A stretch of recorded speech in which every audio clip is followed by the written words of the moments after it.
Mara's quiet flame asterisk in the small town of Mbali, nestled at the foot of Uganda's rolling green hills, lived a 13-year-old girl named Amara. She was quiet, polite, and always sitting at the back of the classroom. Her eyes held stories, but her lips rarely shared them. While her classmates raised their hands high, eager to answer questions, Amara stared at her notebook, pretending to write. Deep inside, she wanted to speak up, to be seen, to shine. But a voice inside her always said, "You're not good enough." Her mother, a hard-working seamstress, often told her, "Amara, you're brighter than you know." But Amara would just smile and nod, not believing a word. She walked through each day like a ghost in her own life, hiding from her dreams, her thoughts buried under blankets of doubt. One rainy afternoon, Amara wandered into her grandmother's attic to avoid the thunder. Dust floated like magic in the sunlight cutting through wooden slats. There, leaning against a wall, was a canvas covered in cloth. Curious, she pulled it off. Her breath-quartet was a painting of a young girl dancing under a moonlit sky, arms wide, face full of joy. It looked exactly like her. Her grandmother stepped in quietly and said, "That's you. I painted it the day you were born. I saw light in you." Amara shook her head. "But I'm not like that." Her grandmother sat beside her and whispered, "You've just forgotten who you are.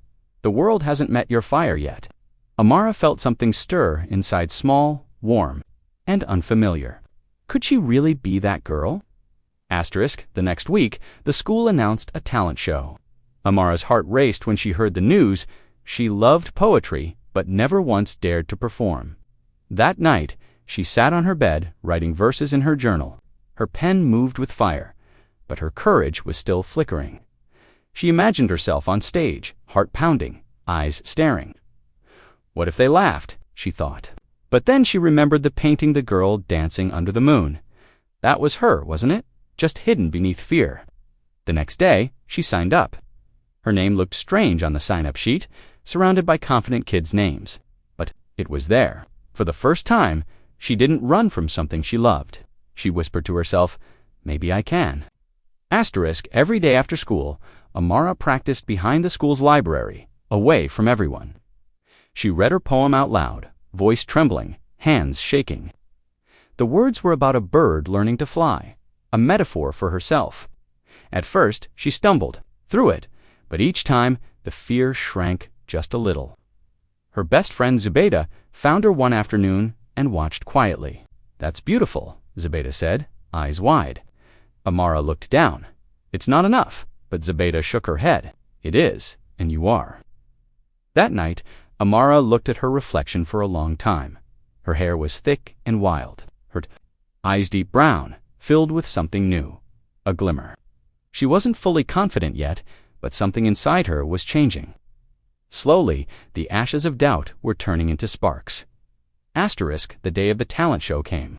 Amara waited backstage, clutching her paper, heart in her throat. The bright lights felt like the sun, and her name was called. Everything inside her screamed, "Run!"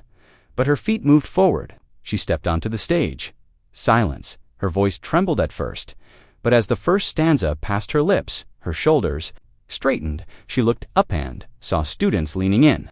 Her words danced through the room like wind through tall grass. When she finished, there was a pause. Then applause, loud, long, and real.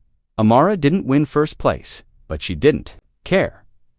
She walked off stage taller than she had ever felt in her life. For the first time, the voice inside her said, "You did it." Weeks passed, and something shifted.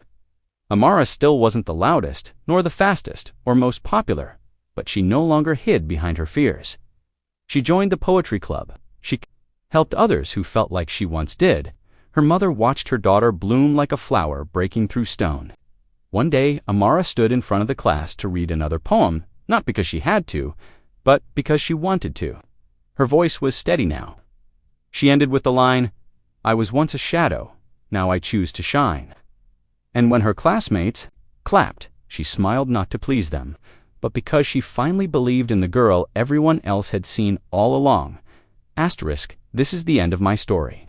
Don't forget to like and subscribe to my channel and click the notification bell to don't miss out on any of my videos. See you soon, and always believe in yourself. Never give up.